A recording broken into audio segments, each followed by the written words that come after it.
সূরা ইখলাস কখন পাঠ করলে সাথে সাথে ফলাফল পাবেন? ভালো করে বুঝেন।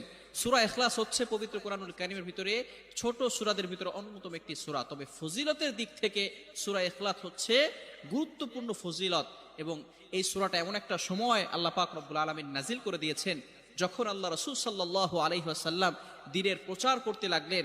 এমন সময় আল্লাহ পাক রব্বুল আলামিন এক আল্লাহর দাওয়াত দিতে লাগলেন। তখন কাফেররা আল্লাহ রাসূল সাল্লাল্লাহু আলাইহি সাল্লামকে কোশ্চেন করলো যে, মুহাম্মদ, তুমি তো এক আল্লাহর দাওয়াত দাও, আমরা তো কোটি কোটি দেবতার পূজা করি, তারা আমাদের সমস্যার সমাধান করতে পারে না।